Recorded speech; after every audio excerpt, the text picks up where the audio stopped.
Hello guys, welcome back to my YouTube channel. ഇന്നത്തെ തമ്മിൽ കണ്ടിട്ട് മനസ്സിലായിട്ടുണ്ടാവും അല്ലേ, കർക്കിടക മാസമൊക്കെ അല്ല. അപ്പോൾ കർക്കിടക കഞ്ഞി ഉണ്ടാക്കാമെന്ന് വിചാരിച്ചു. അതാണ് ഇന്നത്തെ സ്പെഷ്യൽ. അപ്പോൾ ഒട്ടും വൈകാതെ വീഡിയോയിലിട്ട് കിടക്കാം.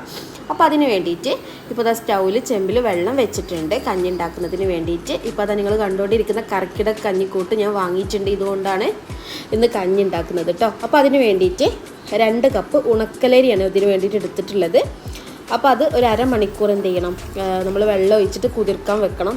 നല്ല വെന്ത് കിട്ടുന്നതിന് വേണ്ടിയിട്ടാട്ടോ ഇങ്ങനെ ചെയ്യുന്നത്. ഈ കർക്കിടക മാസത്തിൽ ഇങ്ങനെയുള്ള കഞ്ഞി കുടിക്കുന്നത് ഏറ്റവും നല്ലതാണ് കേട്ടോ നമ്മളെ ശരീരത്തിന്. പ്രത്യേകിച്ച് മഴക്കാലമൊക്കെ ആകുമ്പോൾ പ്രതിരോധശേഷി വളരെ കുറയും. അപ്പോൾ പ്രതിരോധശേഷിയൊക്കെ കൂട്ടാൻ ഏറ്റവും ബെറ്ററാണ് ഇങ്ങനെയുള്ള കഞ്ഞിയൊക്കെ കുടിക്കുന്നത് കേട്ടോ. അപ്പോൾ വെള്ളമൊക്കെ നന്നായി ചൂടായി വന്നിട്ടുണ്ട്. അപ്പോൾ നമ്മൾ കുതിർത്ത അരി ഇതിലോട്ട് ഇട്ട് കൊടുക്കുന്നുണ്ട് കേട്ടോ. ഇനി നെക്സ്റ്റ് ഇതിലോട്ട് ചേർക്കാൻ പോകുന്നത് തേങ്ങാപ്പാലാണ്. ഞാൻ ഇവിടെ അരമുറി തേങ്ങയാണ് എടുത്തിട്ടുള്ളത്. അപ്പോൾ അതിൻ്റെ പാലെടുക്കുന്നതിന് വേണ്ടിയിട്ട് അത് അരച്ചെടുക്കുകയാണ്.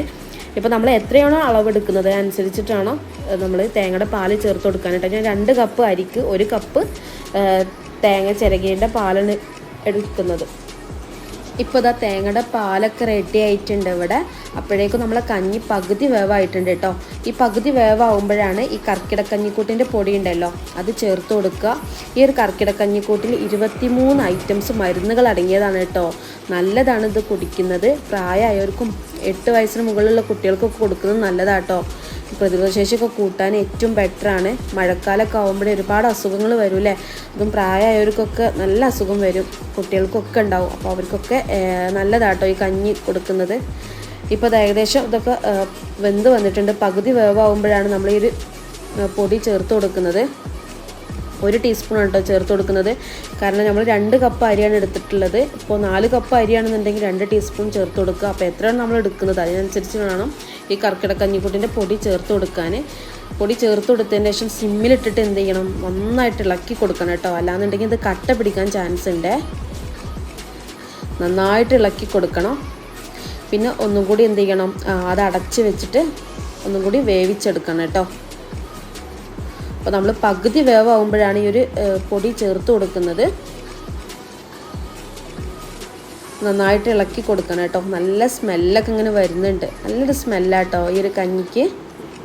അതുപോലെ തന്നെ അത് കുടിക്കാനും അങ്ങനെ തന്നെയാണ്. നല്ല ടേസ്റ്റാണ് ഇത് കുടിക്കാൻ. ഈ ഒരു രീതിയിൽ ഉണ്ടാക്കുകയാണെന്നുണ്ടെങ്കിൽ നല്ല ടേസ്റ്റിൽ നമുക്ക് ഈ കഞ്ഞി കുടിക്കാൻ പറ്റും. ഇപ്പോൾ ഇത് ഏകദേശം നല്ല വെന്ത് വന്നിട്ടുണ്ട് കേട്ടോ. ഇനി നമ്മൾ തേങ്ങയുടെ പാല് ചേർത്ത് കൊടുക്കുന്നുണ്ട്. നല്ല വെന്തതിന് ശേഷം മാത്രമേ തേങ്ങയുടെ പാല് ചേർത്ത് കൊടുക്കാൻ പറ്റുള്ളൂ. എന്നാൽ നമ്മൾ വിചാരിച്ചിട്ടുള്ള ആ ടേസ്റ്റിൽ ഈ കഞ്ഞി കിട്ടുള്ളൂ കേട്ടോ. ഇപ്പോൾ നമ്മളെ കഞ്ഞി റെഡി ആയിട്ടുണ്ട്. ഇനി ഇതിലോട്ട് പാകത്തിനുള്ള ഉപ്പും കൂടി ചേർത്തിട്ട് നന്നായിട്ട് ഇളക്കി കൊടുക്കുക കേട്ടോ. നല്ല സ്മെല്ലൊക്കെ ഇങ്ങനെ വരുന്നുണ്ട് കേട്ടോ. നല്ല ടേസ്റ്റാണ് ഇത് കുടിക്കാൻ.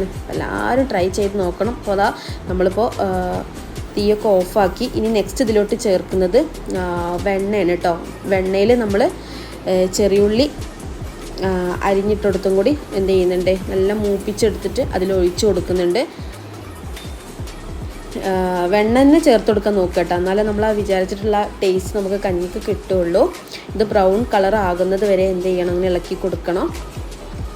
ഇപ്പോൾ ഏകദേശം ബ്രൗൺ കളറൊക്കെ ആയിട്ടുണ്ട്. ഇനി ഇത് കഞ്ഞിയിലോട്ട് നമ്മൾ ആഡ് ചെയ്ത് കൊടുക്കണം. എന്നിട്ട് എന്ത് ചെയ്യണം, നന്നായിട്ട് ഇളക്കി കൊടുക്കണം കേട്ടോ. ഇതൊരു ഇളം ചൂടോടെ കഴിക്കുക, അപ്പോഴാണ് നല്ലൊരു ടേസ്റ്റ് ഉണ്ടാവുള്ളൂ. ഇനി ഇതിൻ്റെ കൂടെ നോൺ വെജ് ഒന്നും കഴിക്കാതിരിക്കുകയാണ് ബെറ്റർ. എന്തെങ്കിലും ചമ്മന്തിയോ അല്ലെങ്കിൽ ഉണക്കമുളക് ചുട്ടതോ അങ്ങനെ എന്തെങ്കിലും കഴിക്കുകയാണ് നല്ലത്. ഞാനിവിടെ തക്കാളി ചമ്മന്തി ആട്ടോ എടുത്തിട്ടുള്ളത്. നല്ല ടേസ്റ്റാണ് ഇതിൻ്റെ കൂടെ കഴിക്കാൻ വേണ്ടിയിട്ട്. അപ്പോൾ എല്ലാവരും ട്രൈ ചെയ്ത് നോക്കണം കേട്ടോ. കർക്കിടക മാസമൊക്കെ അല്ല, അപ്പോൾ എല്ലാവരും ട്രൈ ചെയ്തിട്ട് എന്നോട് ഫീഡ്ബാക്ക് പറയണം. ഇഷ്ടപ്പെട്ട ലൈക്ക് ചെയ്യണം. അതുപോലെ തന്നെ ഈ ഒരു വീഡിയോ ഇഷ്ടപ്പെട്ട് കഴിഞ്ഞിട്ടുണ്ടെന്നുണ്ടെങ്കിൽ നിങ്ങളെ ഫ്രണ്ട്സുകൾക്കൊക്കെ ഷെയർ ചെയ്യണം. എന്നാൽ നെക്സ്റ്റ് വീഡിയോയുമായി വരുന്നത് വരെ ഓക്കെ, ബായ്, അസ്സലാമു അലൈക്കും.